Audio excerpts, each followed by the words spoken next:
ওকে যে এবার চলে যেতে হবে সেটা বোধহয় ও বুঝে গেছে। তো হ্যালো এভরিওয়ান, সকাল সকাল আমরা বেরিয়ে পড়েছি টোটো নিয়ে নামখানা লঞ্চঘাটের উদ্দেশ্যে গঙ্গাসাগর যাব বলে। আর গঙ্গাসাগর যাচ্ছি এই ছোট্টটাকে দিদির বাড়ি দিতে। তো প্রথমে তো ওকে ব্যাগে করে নিয়েছিলাম, কারণ গাড়িতে অনেক সময় অনেকে ঝামেলা করে এদেরকে নিয়ে গাড়িতে ওঠার জন্য, তাই।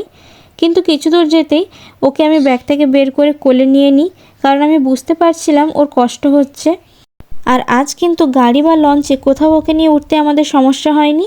তারপর আমরা লঞ্চে উঠে ছোট্টটাকে বিস্কুট আর জল খাইয়ে দিই, তারপরে ঘুমিয়ে পড়ে। পুরো রাস্তাতে আমাদের কিন্তু একটু ডিস্টার্ব করেনি। আর সবথেকে বেশি অবাক হয়েছি আমি এই দেখে যে ও কিন্তু পুরো রাস্তা, মানে এই 2 থেকে 3 ঘন্টার রাস্তায় একবারও বাথরুমে যাওয়ার জন্য চিৎকার বা চেঁচামেচি করেনি। তারপর আমরা পৌঁছে যাই বেনুবনে। বেনুবন থেকে আবার টোটো ধরে পৌঁছে যাই গঙ্গাসাগর শ্রীধাম আমার দিদির বাড়ি। ওখানে পৌঁছে আমরা ওকে ওর মতো ছেড়ে দিই। আর ও তো ওখানে এত বড় খেলার জায়গা পেয়ে খুব খুশি হয়। তাই তো দেখো কেমন একবার করে ঘুরছে আর একবার করে খেতে আসছে।